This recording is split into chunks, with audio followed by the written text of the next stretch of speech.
The David Pakman Show at davidpakman.com.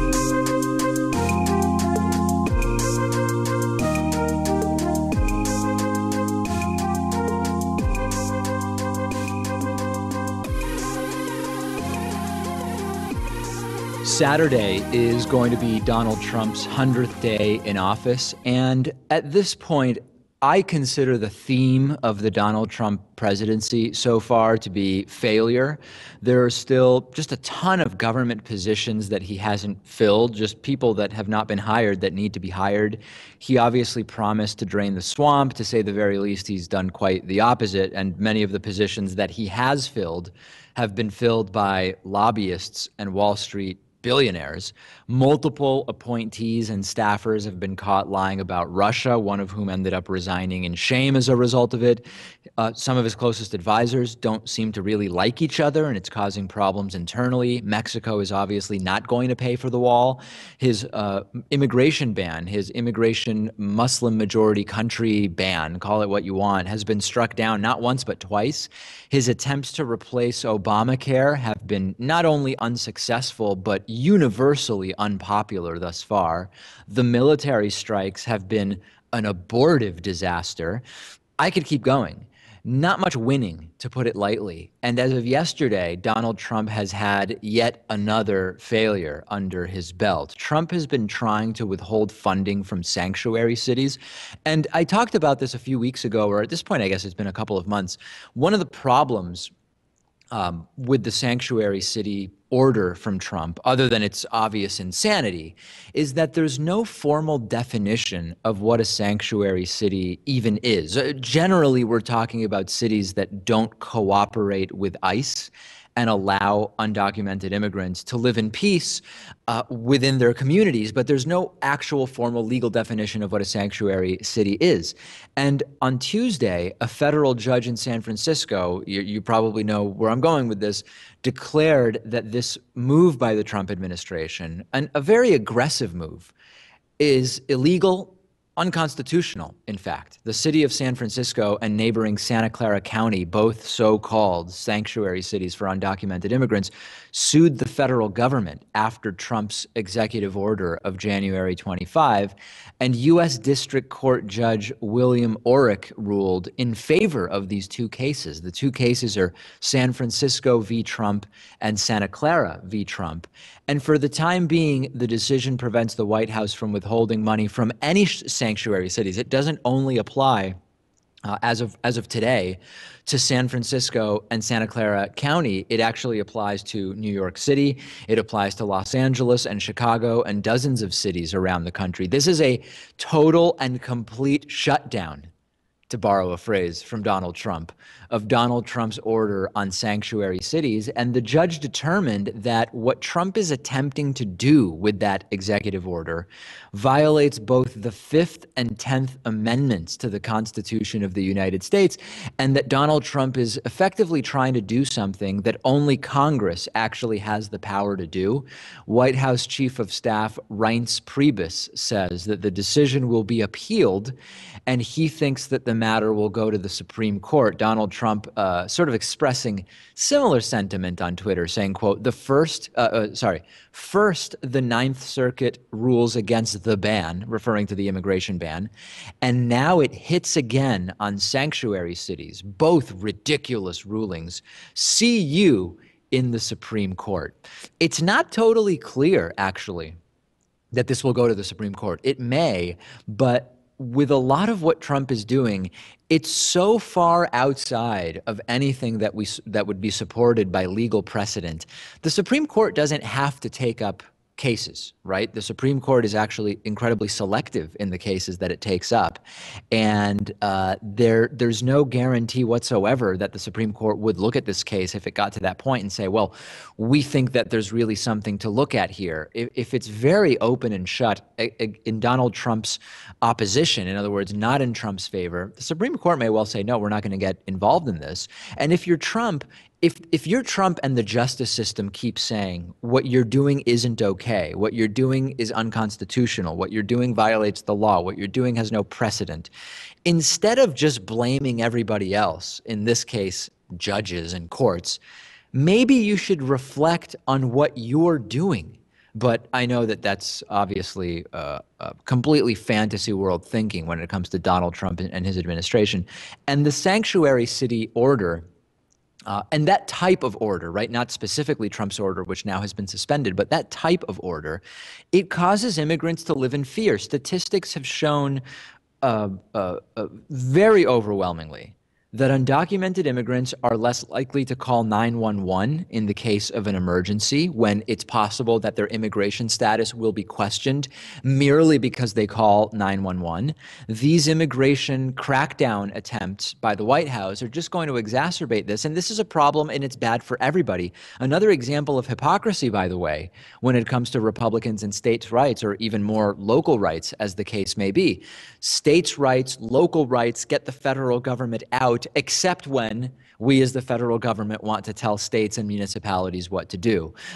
Fortunately, if there's any silver lining here, it's that even in this absurd era of a Trump presidency and a Republican-controlled Congress, there are still some functioning checks and balances which have seen judiciaries be rational and humane in their influence on the attempts made by the Trump federal government to do all sorts of terrible things. Fighting crime has been the pretext from the Trump White House. The reason we need all this stuff is to fight crime. We did a very extensive investigation into many of the allegations that are often made about undocumented immigrants. And as it turns out, non-citizen immigrants, both documented and undocumented, commit crime at a lower rate than your average American citizen. And sanctuary cities already turn over individuals who are undocumented and have committed serious crimes. So this is, again, the theme of the Trump administration: solutions that don't work to problems that don't exist. Trump and Sessions say they just want to make the country safer. It's clear that they want to deport individuals who, other than their immigration status, pose no threat, have committed no crime, and furthermore, pose no threat, by and large, to American society. Donald Trump is set to unveil his tax plan. This is the latest train wreck in the ongoing gong show of disasters. It's going to propose cutting corporate taxes on the foreign profits of American companies. Trump said, oh, it's all about helping American workers. My campaign is going to be great for American workers. We're going to bring back the working class.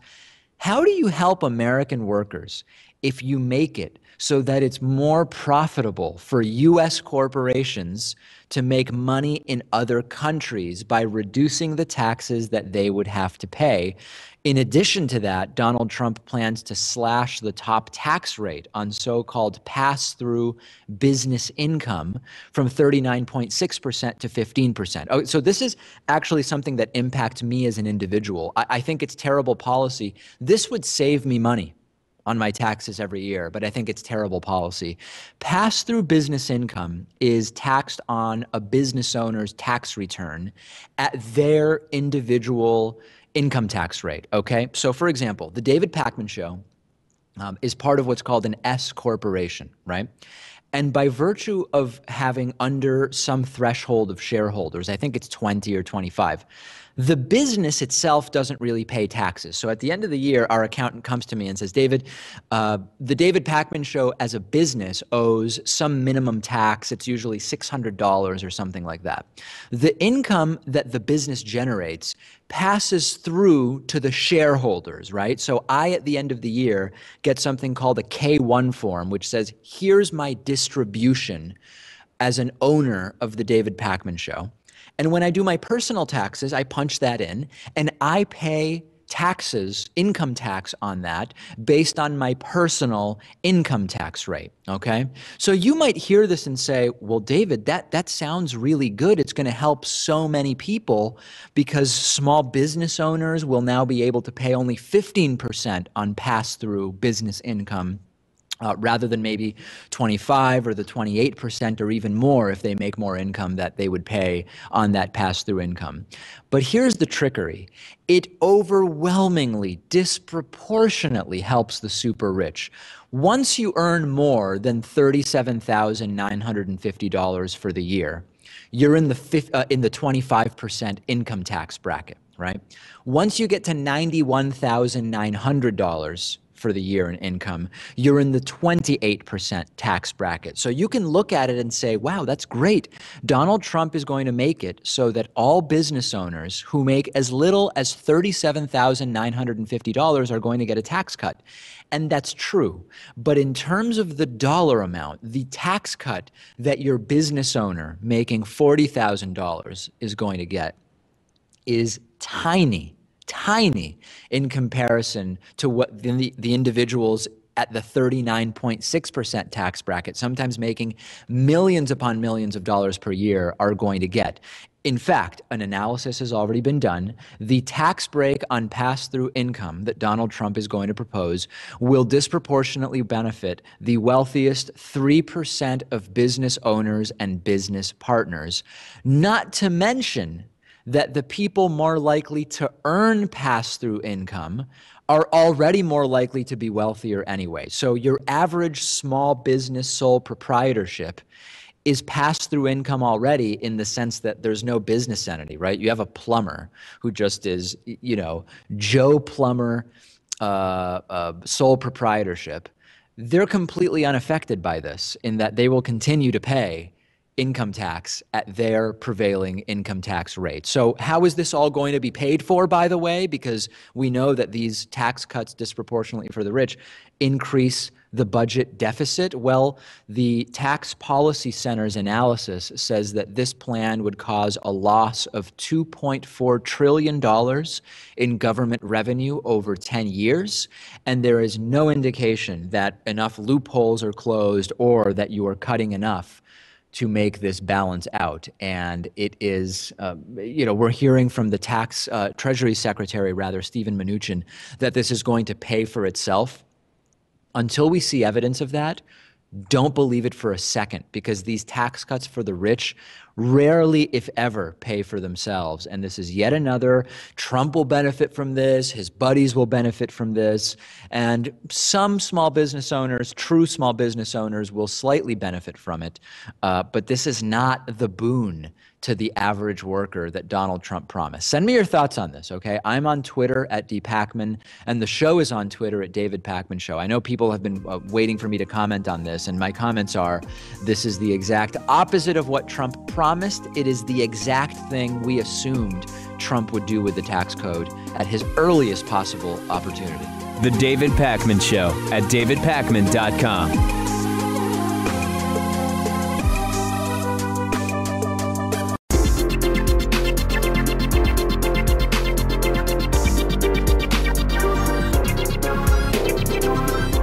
The David Pakman Show at davidpakman.com.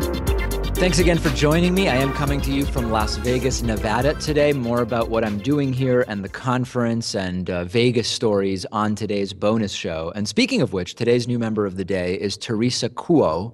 Teresa, thank you so much for being a David Pakman Show member. This is viewer and listener supported media.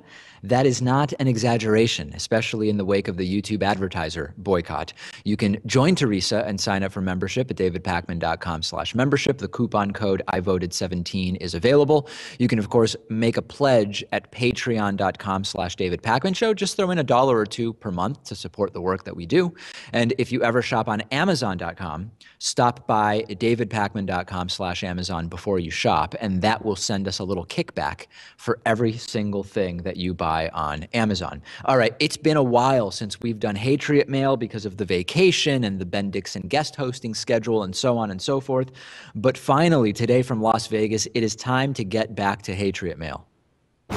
Because it's God's divine plan that every child be born, but an act of patriotic duty to snuff that bastard if he sets a foot near your stuff. Hatriot Mail. Written by patriots who hate David Pakman. Because America. And because freedom. So I've told you that there are many people who love that the David Pakman Show is in the midst of a financial hardship as a result of the YouTube advertiser boycott. And this Hatriot Mail is about that. This is a Hatriot who loves the fact that as a result of the YouTube ad boycott, our revenue has been cut 40 to 50% and is relishing the possibility in their mind that we might go off the air. Take a listen to this. Uh-oh. David is going to have to find a real job. He is a greedy sleazeball. Lol, suckets. Get a real job. David Fake News Crackman. Why don't you talk about what that Kenyan creep did to America? Or better yet, jackass, talk about that creepy Hillary selling 20% of our uranium to Russia. You suck. Trump is the greatest president we have ever had. So there's a few different things here. One is this idea of a real job. At what point is it fair to say that I have a real job? I mean, we've got a business with staff and, affiliates that are relying on us for content. I don't know if that'll ever go away, but yes, okay, someday maybe I'll have to get a, quote, real job. But the real issue is that people who see the show as a threat to the narrative they'd like to be out there perpetuating false beliefs and insane Trump logic would love it for the David Pakman Show to go off the air. And we're doing everything we can to prevent having to change anything that we're doing, okay? So you can use the coupon code HATRIOT40 to get a 40% discount off of membership at davidpakman.com/membership. You can also contribute at patreon.com/davidpakmanshow. That's another way to fight people like this guy who wants us to go off the air as a result of the YouTube ad boycott. You can also get David Pakman Show coffee bumper stickers and apparel at davidpakman.com/gear. All of that stuff helps the show, okay? As Ben Dixon talked about on the bonus show yesterday, Ivanka Trump was recently booed and laughed at and hissed at when she was on stage at a women's rights conference in Germany after she went on and on about how much her father, Donald, respects women and would do anything for women. Here's her tweet. Or rather, here's a tweet that Donald Trump posted yesterday about this, saying, quote, "Proud of Ivanka Trump for her leadership on these important issues, women's issues, looking forward to hearing her speak at the W20, which is the Women's Summit." Now, according to documents that were just leaked, Donald Trump wants to take away all funding from a State Department office that focuses on promoting women's rights around the world. Wants to go from $8.25 million in funding to 0.0. What we're talking about is the Office of Global Women's Issues, and what they do throughout the world is promote women's social development, economic development, women's involvement in government. They work against gender-based violence and many other women's issues. April happens to be Sexual Assault Awareness Month in the United States, and how fitting that during that month, a president who was elected despite having been accused of sexual harassment and sexual assault by well more than a dozen women, I don't even know what the number is, and claimed that there is no bigger friend to women than him, is cutting funding for women's foreign aid. According to the nonpartisan international charitable organization Oxfam, quote, "This will have dire consequences for millions of people, as well as our global standing, national security interests, and the values central to America's identity." Musimbi Kenyoro, who's the president of the Global Fund for Women, said to The Independent, quote, "This program took a leadership stance on women's rights, amplified the voices of grassroots women's leaders, and enacted important policies like the U.S. Global Strategy to Empower Adolescent Girls, which carried the potential to ensure more girls globally are educated, healthy, and free from violence."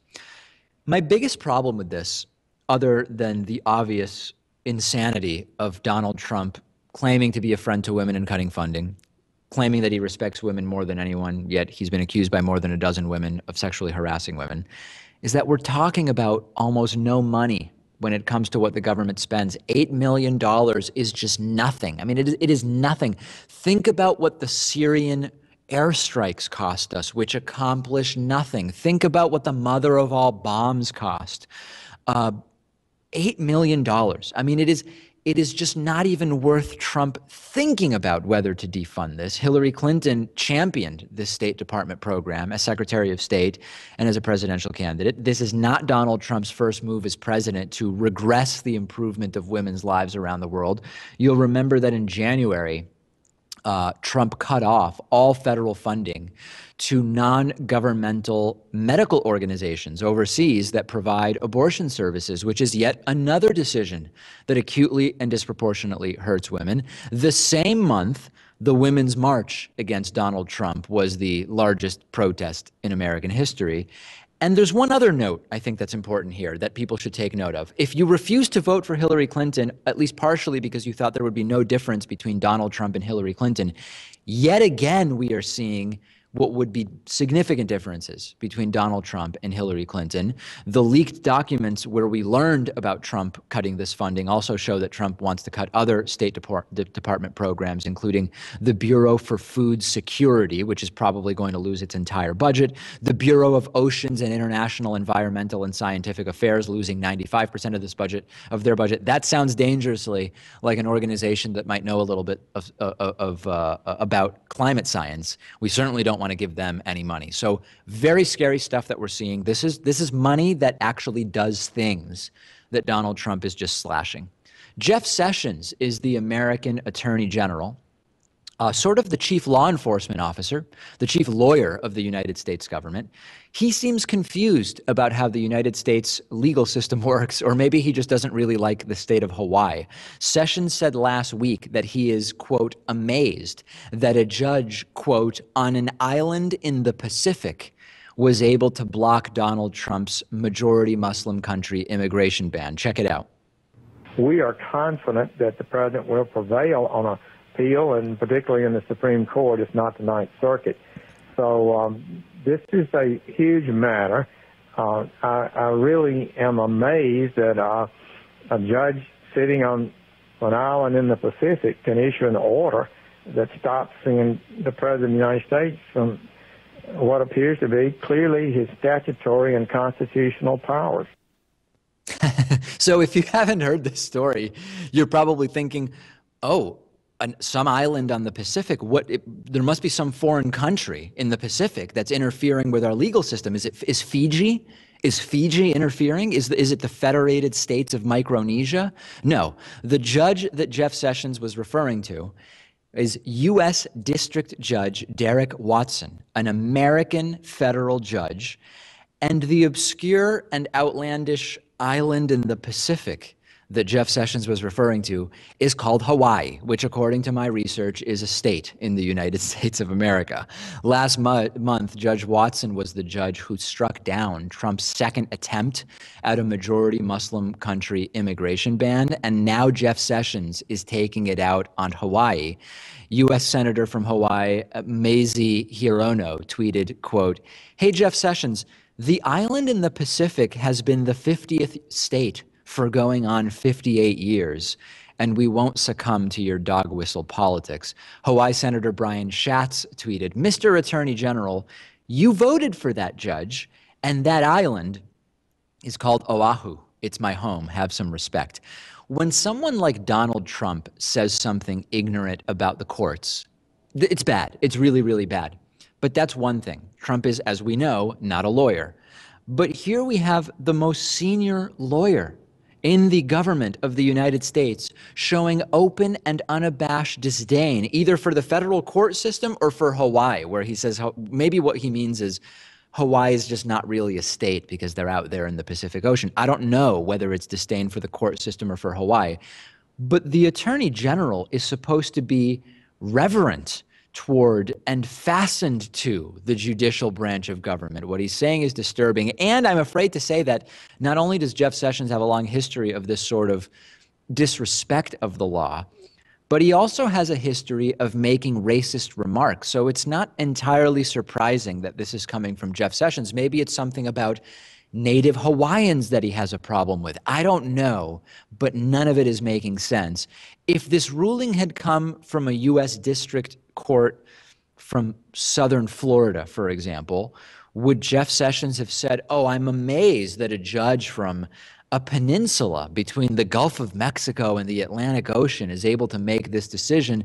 I don't know, but this is very scary stuff. Great again? Is America almost ready to be great again? When you hear the Attorney General saying embarrassing stuff like this, it's hard to believe that we're any closer to it. This is being discussed along with many other stories on our Reddit discussion forum. You can subscribe free and participate at davidpakman.com/REDDIT. The David Pakman Show at davidpakman.com.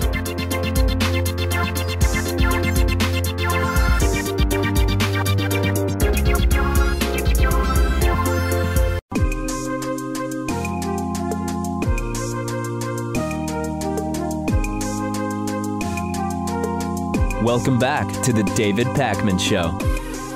It's great to be joined today by Natasha Schull, who's a cultural anthropologist and associate professor in New York University's Department of Media, Culture, and Communication, also author of the book Addiction by Design. Natasha, it's so great to have you on. I read the book, I guess at this point it's been about 6 weeks or so, and I found so many aspects of it really, really interesting. And I think a place to start would be sort of the process that you went through in the writing of this book, which, if I recall correctly, is over a decade, is it not? Definitely over a decade, because it began as an undergraduate thesis in the 1990s. I was getting my undergraduate anthropology degree, and that was a time when many anthropologists were turning their lenses on themselves, so to speak, rather than going to far-flung locales. And I, being a downtown New Yorker who rarely even went above 14th Street, had found it incredibly bizarre and exotic when I went out to California for college and stopped over in Las Vegas. And that had always stuck in my head. So here I was as a senior in anthropology, and that experience came back to me, and I proposed writing my senior thesis on what was then going on and was known as the Disneyification of Las Vegas. So you saw all of these architectural forms and volcanoes and spectacle. So that's really how it began, was a study of the interior design and the themes of Las Vegas. And in the book, you interview everyone from the designers of video slot machines to individuals struggling with gambling addiction to casino designers. I mean, it's unbelievably comprehensive. And I think to start with, I'd like to talk a little bit about casino design and the psychology that goes into casino design. I think if you say this to a lot of people, they immediately think of some of the talking points that are very common. There's no clocks on the wall, oxygen is pumped in, and there's sort of a few, of these talking points that you often hear. But it's unbelievably involved what goes into casino design in terms of how the individual patron or gambler is going to sort of be influenced by their environment. Can you just get us into maybe what you consider to be some of the most interesting aspects of what goes into casino design? Yeah, I mean, you do hear often about how there's the sort of obvious ones that are out there, some of which are kind of myths and some of which are absolutely true. Yeah. There's no clocks on the wall, so you don't have a sense of time passing, and there's no windows that put natural light into the casino. So again, you don't really know how much time you've spent there. What I learned in interviewing the casino interior designers and decorators and managers was about a whole other set that we don't hear about at all, which, as you say, really go down to a granular level of environmental control.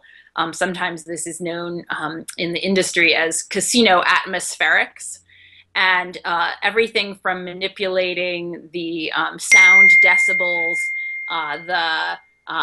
the light meter, walking around and sort of measuring what is the lighting like and what is the sound like and how does that correlate to the income that these particular gaming areas are bringing in, to carpet design. So a lot of attention is given to how the carpets flow and move.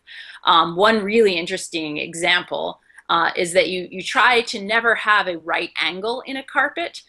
Because a right angle, what that does to somebody is make them stop short and make a decision where they have to decide, will I turn right into a gaming area or continue straight in another direction? And the casino does not want you to be a decision-making rational actor. They want to avoid that position of being in a decision-making capacity. So they always try to curve the carpets so that you're never in a moment of rational decision-making, left turn, right turn. You just kind of move with the carpet where the casino would ideally like you to go. And that's really how this project evolved into one on slot machines. Was, in its phase one, when it was still about casino interior design, almost all of these design techniques that I'm touching on ended up being in the service of getting patrons over and in front of slot machines and then keeping them there. And so that always stuck with me. So that when I returned to this project as a graduate student and then after graduate school to write a book, it really, at that point, was all about the slot machine as the main cash cow on the floor, and how all of these diverse techniques are being used to get people to play them longer, faster, and more. And the audience may be, I don't know if surprised or even maybe in disbelief at that granular level that you talk about that is used here in terms of design. I mean, one of the other aspects you talk about in the book is with regards to sort of ceiling height and density of sort of objects around you, that in order to create a welcoming environment for someone to sit and play for a while, particularly with slot machines, you don't want a ceiling that's too low, but you don't want a ceiling that's too high. You don't want the machines too far apart where people feel sort of exposed and very visible, but you also don't want everything too close together where people sort of feel maybe more claustrophobic or something like that. Every aspect of this is very carefully tested, isn't it?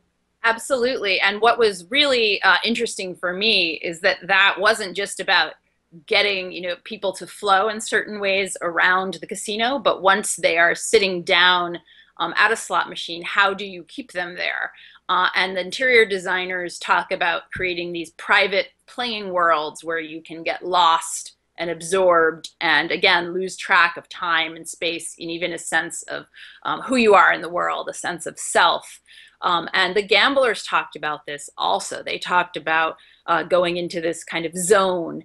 And I found it so interesting how the gamblers' phenomenological experience, on the one hand, of what it was like to become lost in a machine was being supported in all of these very tangible architectural, material, decorative ways by the casinos. And what you mentioned about the ceiling height is very important. So once you're sitting down, you want to reduce lines of sight and long perspective points, which again might put you in the position of someone who is aware of themselves as one unit in a larger world. You'd rather create a sense that you're just kind of merging with that world, a more kind of Baroque sensibility. So you try to crowd objects, bring the ceiling height down, and create a sense of sort of clutter, coziness, confusion. You try to make it sort of like a cave, so that you'll see a lot of casinos putting banks of slot machines in corners or in cozy little nooks. And even if they don't have walls around them, you create a sense of walls by bringing the ceiling down with like a circle over it.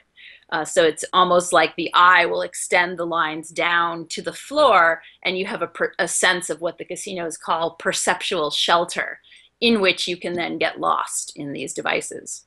In part two of the interview, we're going to delve more into some of the research that you did with gamblers. Let's talk now a little bit about why casinos would have an interest in designing casinos such that people are moved towards sitting at electronic gambling machines. And this can include slot machines. This can also include video poker and some other digital games.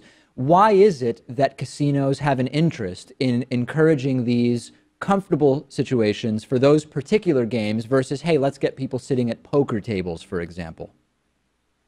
So poker tables, well, poker tables have never, that's an interesting case because it's the one game where you don't play against the house. Right. So that's always been a sort of outlier game. But maybe things blackjack like a better example. Right. Blackjack, craps, roulette, all of these kinds of games, baccarat. Those used to be the real money makers, and they were thought as that's where you go if you're a real gambler, and that's the kind of central area of the casino. And you would sometimes find slot machines around the periphery, at the edges. They typically did not have any seats in front of them, and they were thought of as being for the girlfriends of the real gamblers. And you see this beginning to flip in the late 70s, early 80s, and by the 90s, it really has completely flipped. At that point, the golden geese, the cash cows, the incredible revenue drivers of the casino floor, which are then given sort of geographic pride of place in the center of the casino, are the slot machines. And this has to do with the development of microprocessors and computer chip technology, as well as video technology. Both of those technological innovations allowed the game to have much more flexibility in its design, so that you could really play with what's called the reward schedule, which could also be called the losing schedule. It's sort of the pattern by which rewards are dispensed or not can be far more finely tuned and manipulated by the house to keep people there and extract revenue from them. And one of the most interesting aspects of that, Natasha, that I found in the book that I think our audience will find really, really interesting is in moving from sort of physical slot machine reels over to the electronic slot machines, there's been a sort of distortion of the implicit odds that a player might perceive as they're playing. And the sort of way that I explain it would be, if you've got a I don't even know, would it be called a 3-roll slot machine? Is that the right term? 3-reel. 3-reel slot machine that might have, 20 images on each reel, so to speak. As a human, when you see that sort of rolling around, you have some intuition as to what your odds are of hitting a jackpot, the same thing on every line or whatever. That intuition might be wrong, but at least you have some assessment of that. And when you map those digitally, all of a sudden the spaces between the individual signs become slots or possible landing zones. I know that I'm using the wrong language here, but the point is that drastically skews the odds not in the favor of the player, and the player may not even cognitively realize that. Right. So there's all of these interesting new layers of hidden deception, which, just as an aside, red flag, they are all absolutely in violation of existing consumer protection laws, but nobody is taking any kind of legal action against them because there's just no incentives in the legal field to do that. Nobody understands the computer technology, et cetera. But you see this sort of sequential layering of further levels of obfuscation and deception. And the one that you're talking about would be when mechanical reels, 3 mechanical reels with 22 symbols each on them, that used to really limit the amount of a jackpot you could give, how often you could give it.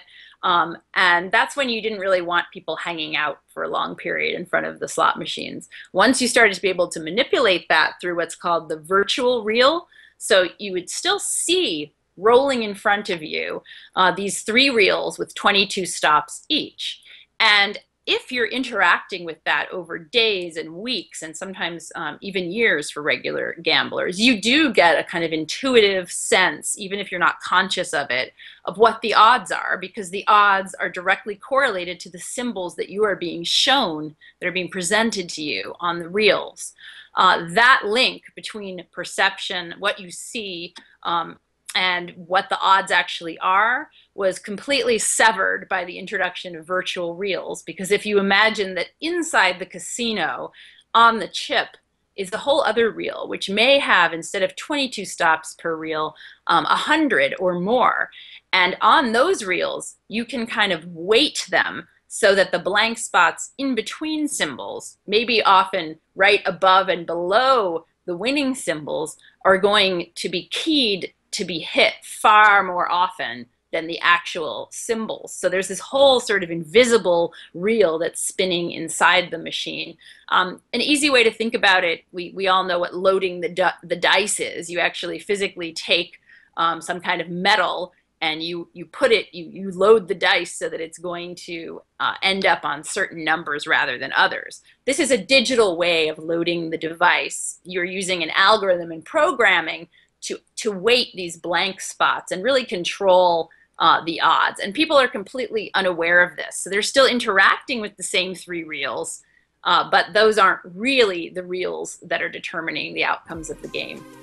Let's pick it up there. We've been speaking with NYU professor Natasha Schull about the book Addiction by Design. We'll continue our conversation tomorrow.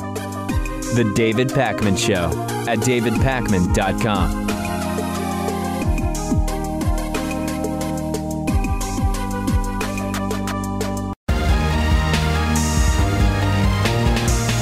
The David Pakman Show at davidpakman.com. You probably remember that last year, Fox News CEO Roger Ailes was forced to resign after a long list of women came out and accused him of sexual harassment. And then last week, Fox News host Bill O'Reilly was fired because of similar allegations. There are now allegations about Sean Hannity. And the accuser is actually an interesting part of the story because it's a known entity. Popular Fox News host Sean Hannity is now being accused of sexual harassment by attorney and blogger Debbie Schlussel. And she used to be a guest on Fox News. She said Friday that Sean Hannity once invited her to come to his hotel room. She said no, and then was reportedly never again asked back to appear on Fox News. Here's Debbie Schlussel on the Pat Campbell podcast last week. And he asked me to come to meet him at this book signing. So I met him there, and it was very awkward. He had me stand up there with him while he signed books, and I felt very weird. These people don't know me, and they didn't come for me to sign their book. Right. And so then I left to get ready for the show, and he said, "Why don't you come with me back to my hotel?" And I said, "No, I have to get ready for the show." And then he tried to get me to go back with him to the hotel after the show, after he and Bill Shine, his executive producer, treated me horribly. And then every time I tried to open my mouth and say something, they yelled at me and said, "Obey your host, you can't say anything or we're going to shut off your microphone." And when I looked at the tape, I barely said anything. And then after that, I wasn't booked on a show again. And he called me and yelled at me, and it was made clear to me that I didn't go back to his hotel with him after, and I kind of knew I wouldn't be back on his show. And his longtime executive producer, she quit being his executive producer because there's a big story behind it. He wanted something from her. She wouldn't give it. Yeah. So this has now sort of been walked back. Debbie Schlussel has responded. So Sean Hannity initially said, this is absolutely bogus. This is just completely and totally bogus. Schlussel responded by saying, "I never thought I was sexually harassed by Sean Hannity. I thought he was weird and creepy, not someone I liked. Sexual harassment has a special meaning under the law, and I would never accuse him of that." So it's becoming sort of a semantic thing. At the same time, Schlussel said to a legal blog, quote, "Everything I said was true, and truth is an absolute bar to defamation." He, on the other hand, has a murky record on truth. That's to Law News. So there's so many aspects to this. One is you've got the anti-feminist men's rights activists saying, see, this is why we can't believe women about rape claims. But this is really something else. Debbie Schlussel is standing by what she said Sean Hannity did. What she is not saying, apparently now, is that this is sexual harassment in the eyes of the law, just that she found it creepy.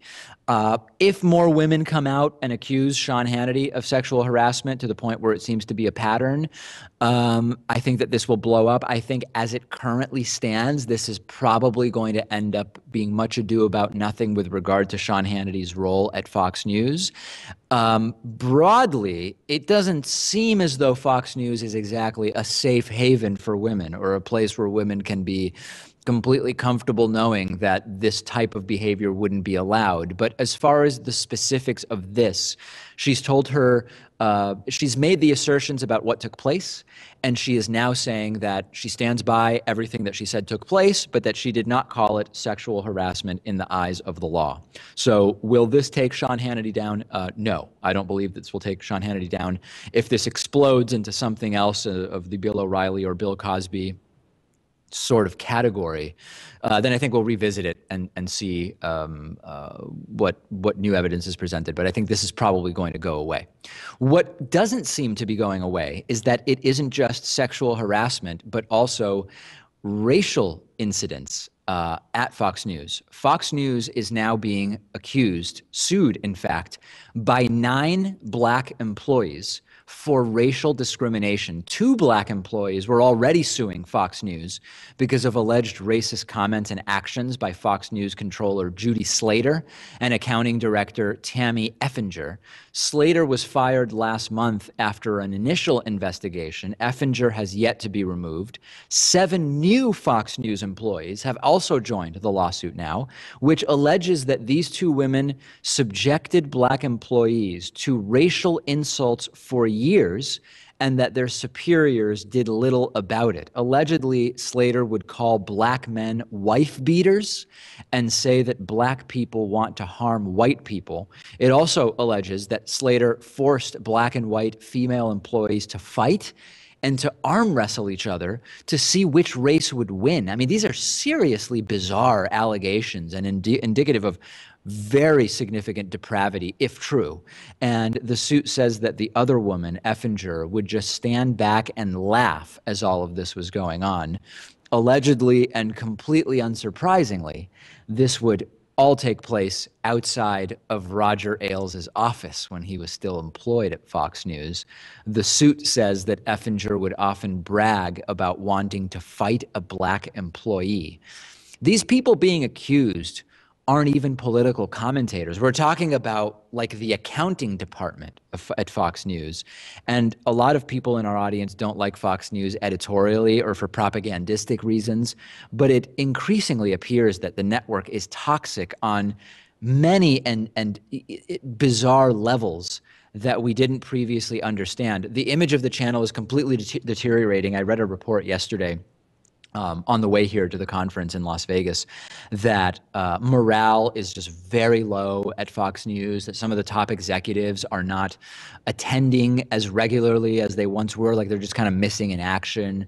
Not good. Not good what's going on at Fox News. And I really don't care very much. I mean, it's been bad over there for a while, and it seems that this may be their just desserts, so to speak. But we'll continue following it. We'll continue following the lawsuit. And is anyone really surprised at these allegations? I mean, when I read about it, it completely seemed like kind of the obvious thing. It would be rare to me that Fox News only has problems with how they treat women.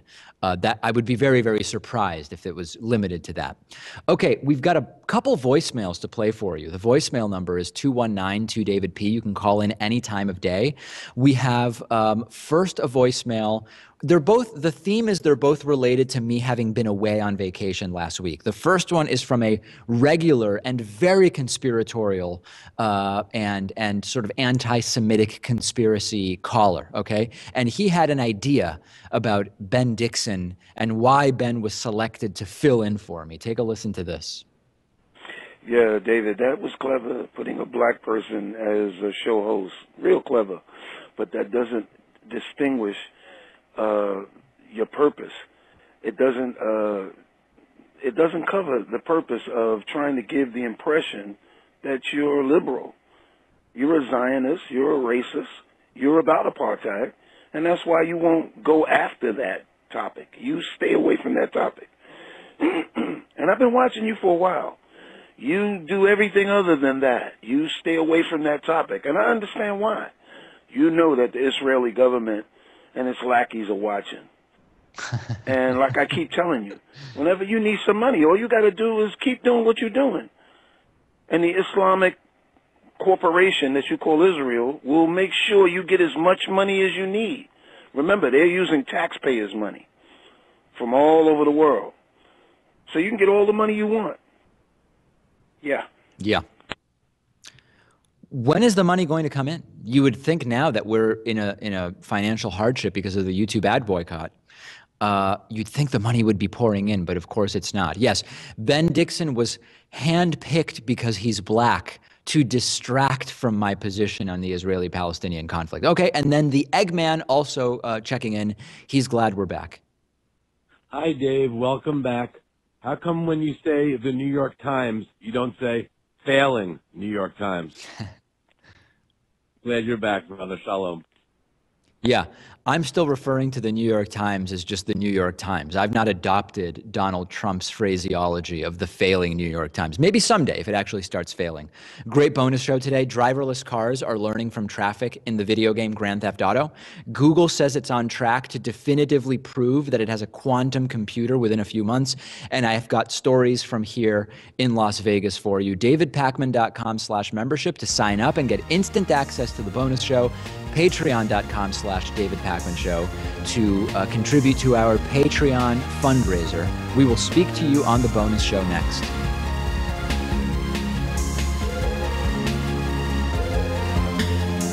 The David Pakman Show at davidpakman.com.